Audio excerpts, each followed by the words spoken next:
Hey everyone, welcome to Around the Farm, the podcast about all things ag. I'm your host, Clint Schaffer, and today I'm going to be speaking with Michelle and Don from MyAgData and talk about all the challenges around acreage reporting and how MyAgData can help you save time and money. Stay tuned.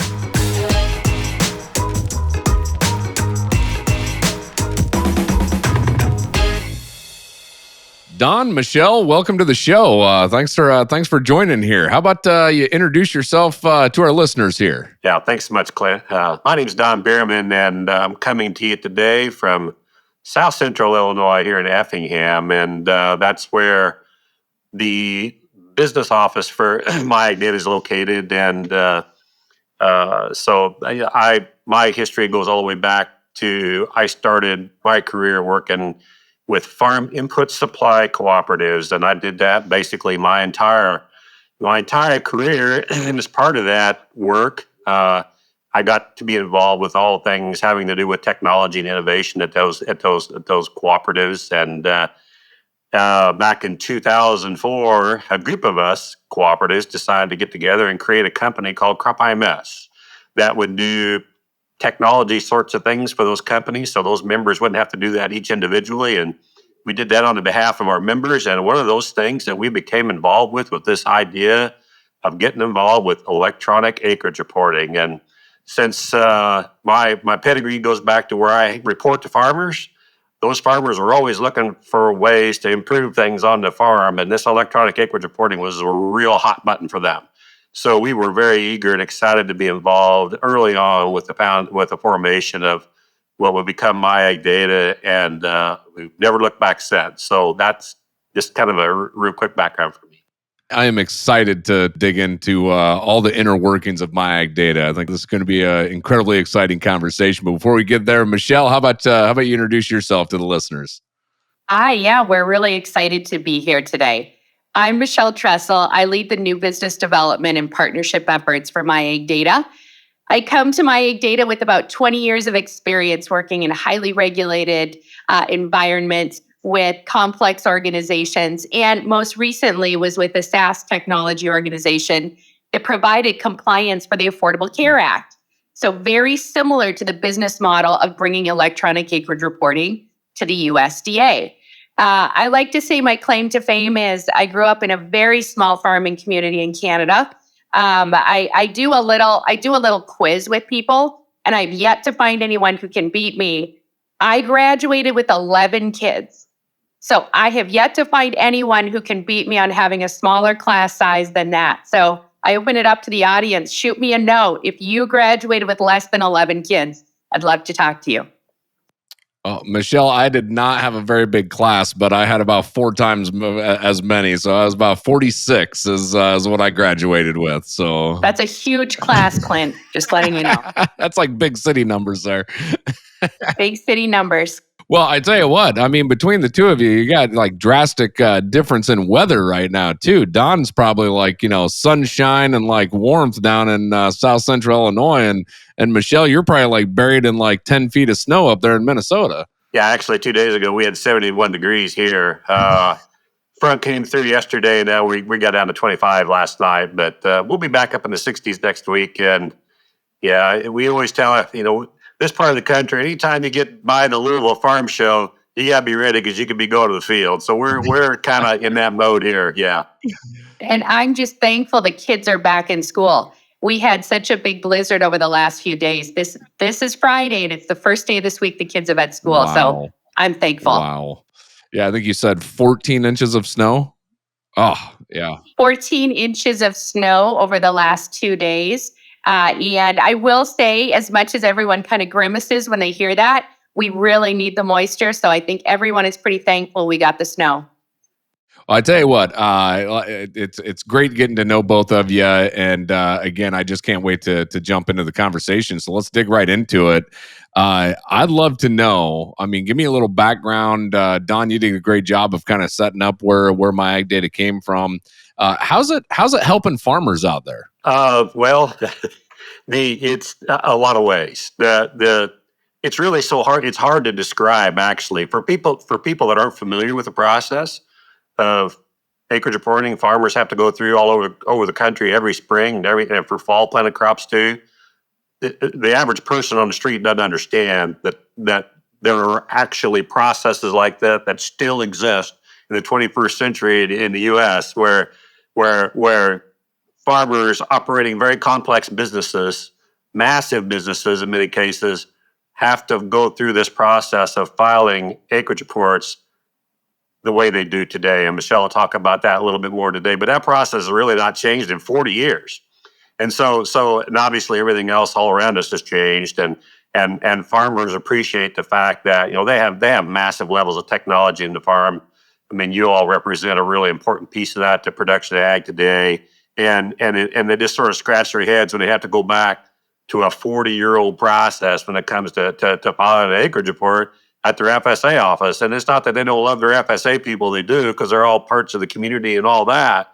But it's time. It's time for that whole process to move into the 21st century. And as I said earlier, when we had the opportunity to become involved and be a part of the formation of this of what would become MyAgData, we were all in, because we just knew that this was something it wasn't a matter of if, it was just a matter of when.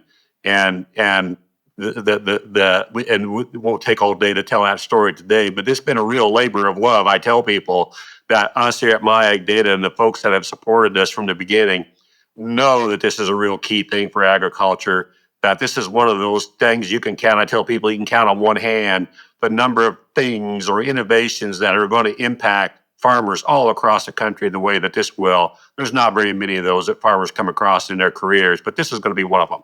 And so, we're really excited to be able to have been a part of this process. We sort of feel like that it's to a point now where it can't be stopped. And so, but there were times back in our 10-year history here with this process, we kind of scratched our heads and wonder if this is ever going to happen or not. Well, it is.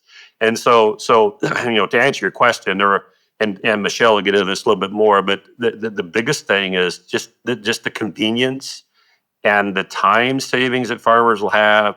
But I think probably even more important than that is it's just going to be a way more accurate and a way more efficient process. And just imagine if you had to go file your tax returns or writing in number 2 lead pencils, all those forms that people have to complete to file a tax return, and then hand that paper tax return to another person where they have to go back and key it all into another system.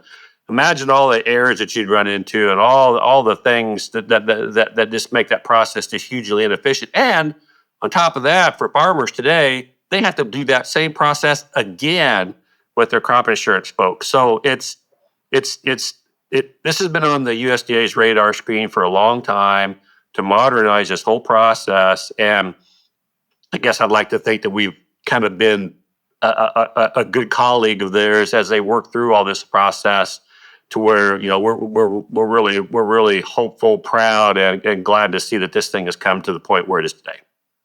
Tell me a little bit more. You talk about the process that's currently in place today and the time consumption that a farmer has. And I know, talking to my dad, when he's got to go up to the FSA office, it's like he has to book like half a day to go do this. And he's he's a small acre farmer, right? And it seems like there is a lot of time. Can you just give us a little insight on just what does that look like today?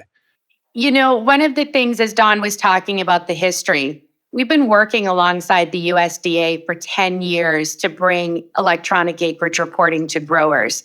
It was mandated in the Farm Bill of 2014 that the burden would be eased on growers of having to perform the annual acreage reporting process. What does that look like? So if you think about the United States and any grower that wants to participate in a federal farm program, they're required to submit an acreage report to the FSA. About 98% of acres across the United States are currently covered under federal farm programs. That equates to about 2.5 million reports annually. Now, for every one of those reports, as you were talking about, Clint, we show a picture of what the acreage report looks like now. It's a paper map that every grower has to go down to their FSA office. They get a stack of maps. They take colored pencils and they write on it. They put their information on it.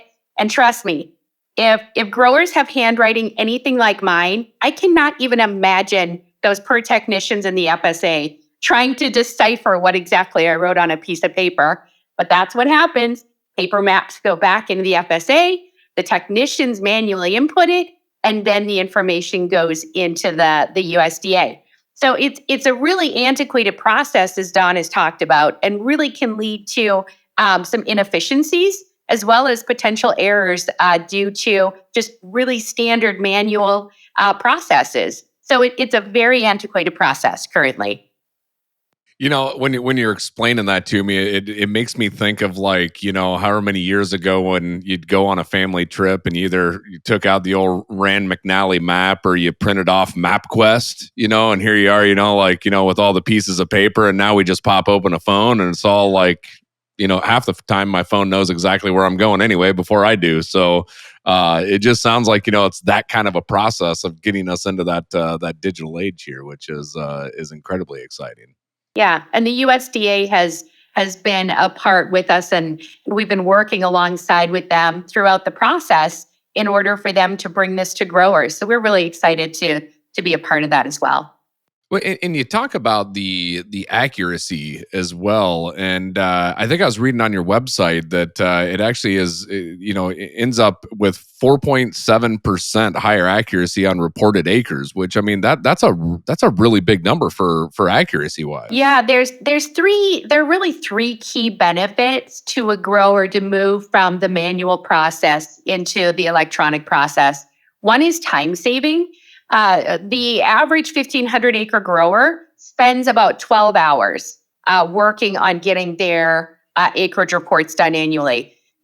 With using the electronic process, you're using exactly the same data. There's no additional data required.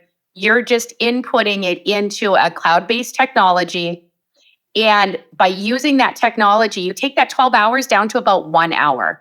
So it's an incredible time saving. From a money perspective, Clint, you bring up, if you are using your machine data or your precision ag data, which, we're going to talk about our partnership with Climate, but, by partnering between the two of us and using your precision ag data, you're going to be reporting your actual planted acres versus your CLU boundaries.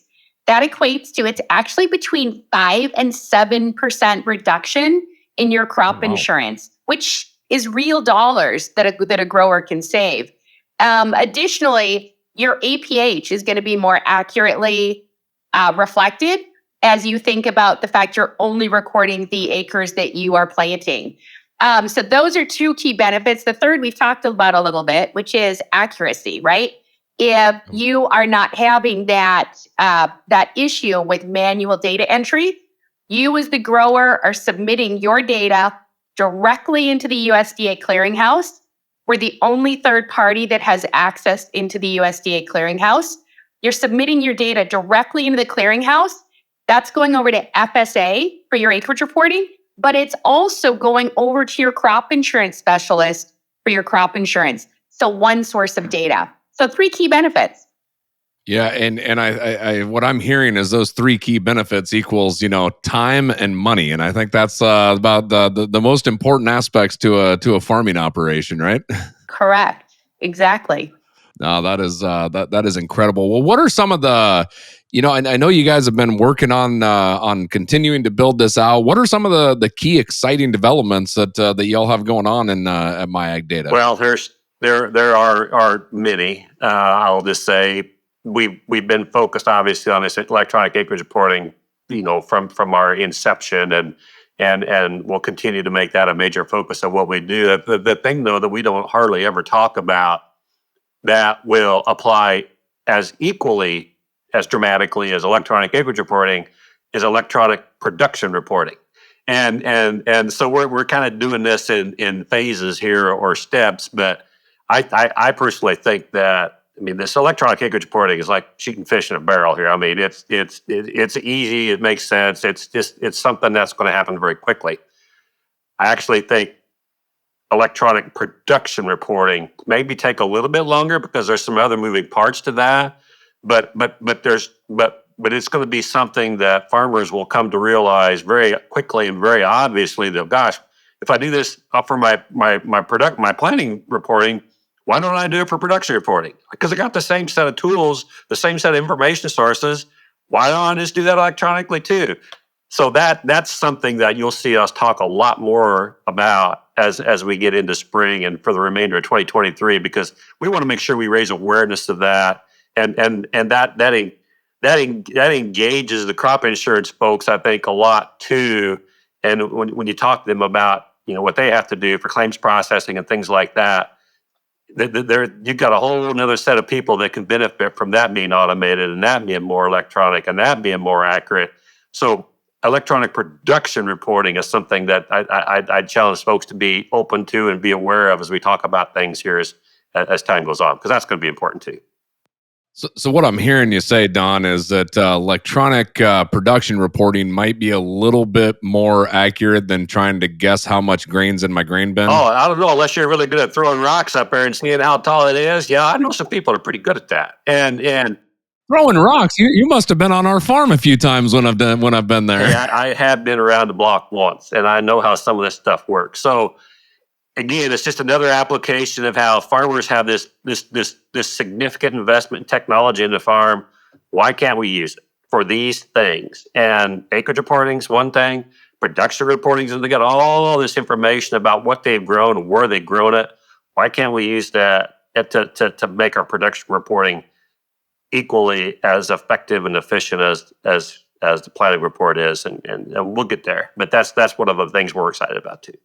Well, Michelle, I know you talked about the connectivity between MyAgData and FieldView. How long has FieldView and MyAgData been working together now? So FieldView and MyAgData have been working together for almost as long as we've been working with the USDA. And Don, I'd love for you to talk a little bit about some of that history of how we met and how we've been partnering throughout the years. Part of our being out here in the world is not only working alongside the USDA and helping them understand some things that have to do with these reporting systems, but we've also tried to work with really strategic folks in the industry to help them be aware of what we thought we knew about where this process was going. And one of those folks, of course, is you all at Climate FieldView. And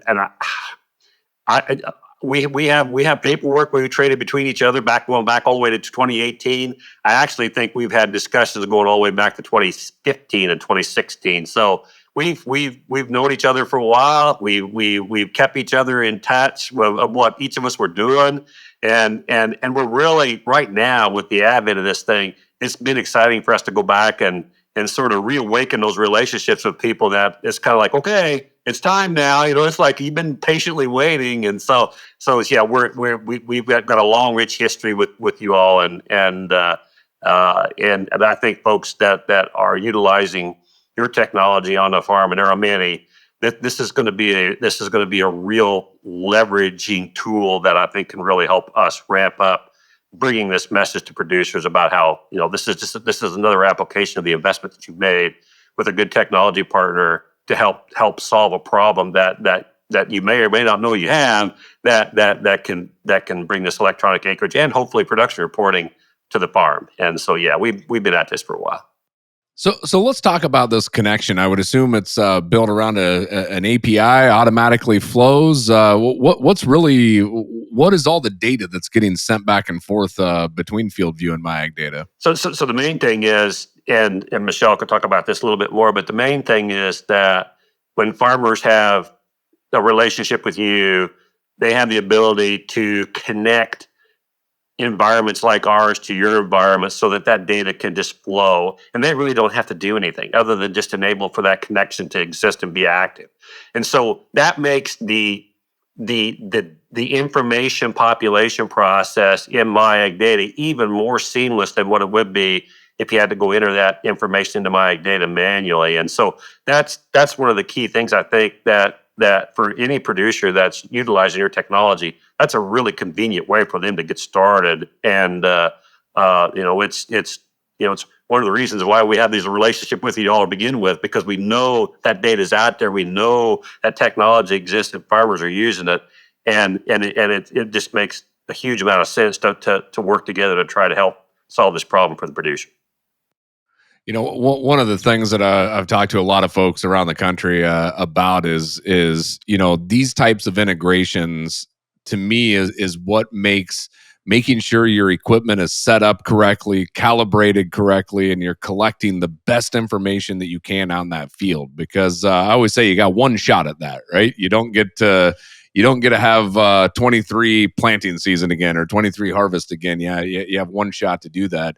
And I just see the importance of good data at the very beginning at field level with this type of an integration. Yeah, I think you've nailed it. It has been, as we've been out talking to growers about the launch of this nationwide for 2023, we've been out talking. We were actually just at the National Farm Machinery Show and had an opportunity to talk to a lot of growers.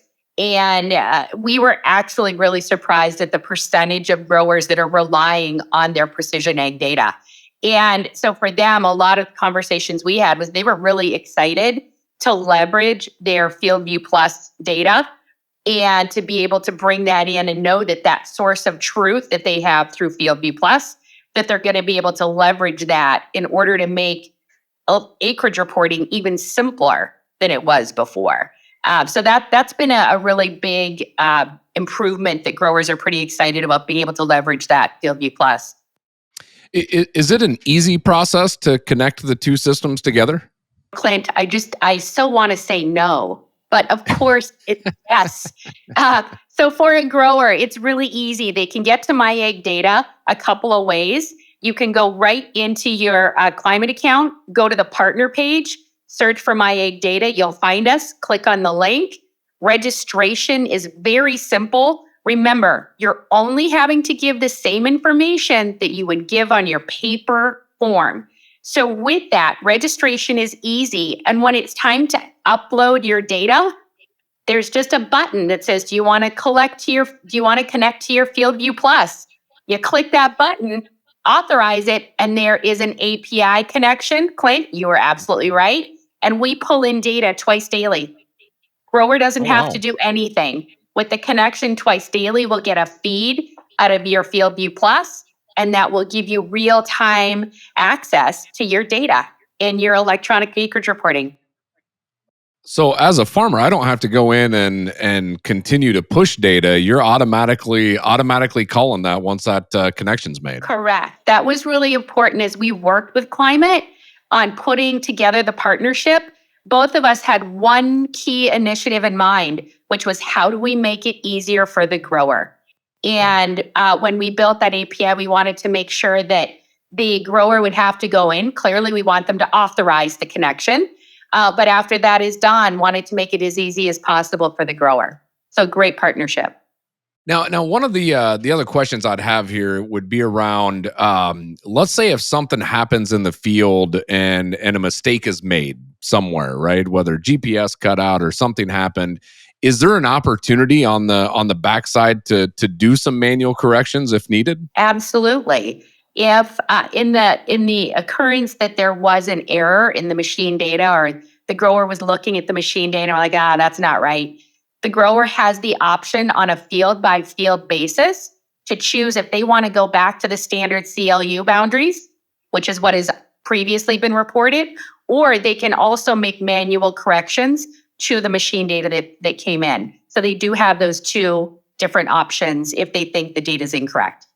Always a curveball thrown in. I know Dad and I, next thing you know, you got everything set up, GPS running, and next thing you know, it just shuts off sometime throughout the time. So it's always good to have those backup plans. Absolutely. Well, how can folks go out and learn more about MyAgData? Yeah, so you can go through your climate connection through the partner page. That'll connect you right into MyAgData, or you can go out to myagdata.com. And we have a lot of literature on our website, a lot of information. And you can always submit a request to talk to one of us on the team. And we'd be happy to get on the phone with you and walk you through what the process looks like and help you understand the benefits for your farm. So we're here, just reach out. Well, I tell you what, we have a quick little segment that I'd like to do, and it's called This or That. And so we're just going to go quick on this, but I'm going to ask you an either or question. You got to just give me an answer of which one. So we're going to start out, though. Since you said the National Farm Machinery Show, Louisville or Louisville? Louisville. You didn't do it right. That's not right. Louisville. Don and I actually had arguments about this. I had to teach her how to say it right. I didn't want her to stick out. I still can't do it right. I know. You have to practice. I'm sorry. You're close. All right. Next one. Auger wagon or grain cart? Grain cart. All right. Grain cart's what I'd vote. All right. I always lose this one. I'm an auger wagon guy. So how about Apple or Android? Apple. Ooh. Apple. I wish we had another choice. How about Cheez-Its or Chex Mix?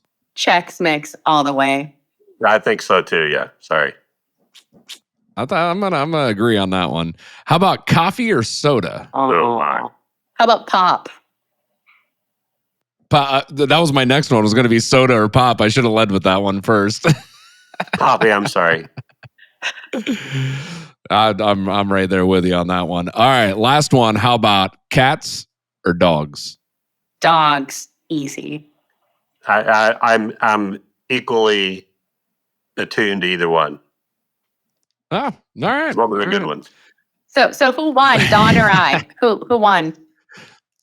I think it's just it's a toss up right there, Michelle. So I think I was probably with y'all on a few, and I probably missed a couple on myself. So, but that was fun. It's always good to get everybody's perspective here, Well, hey, as we wrap this up, is there anything else that y'all like to talk about?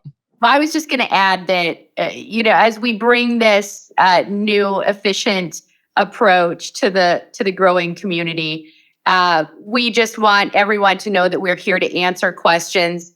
One of the things that we heard a lot in Louisville was, what are you doing with our data? We are a standalone company. We do not have any other uses for your data other than transmitting to the USDA clearinghouse. So I think that was something that growers were really interested in. And then just finally, as they have questions about this new process, know that we're a small company. We come from farming backgrounds. We understand what they're doing today, and know that we're here to help them. That is great. I know, Michelle, we've heard a lot of that too from, just talking with customers over the course of the last few years of the data privacy and things of that nature. And that is always a concern. So it's great to hear that those comments. And I know that's going to be important to our listeners there. Right. Well, we've had a lot of fun today, Clint. Well, Michelle, Don, I have had an absolute blast. Great conversation, and thank you for joining us here on Around the Farm. Thank you. Appreciate it. Nice to meet you. Hey, a big thanks to Michelle and Don for joining us here on the show. That was a great conversation. Also, thanks to you, the listener. Be sure to share this with a friend, hit that like button, and subscribe to our channels as well. And you can listen to us wherever you listen to podcasts at. And also, Around the Farm is brought to you by Climate FieldView. And until next time, we'll see you around the farm.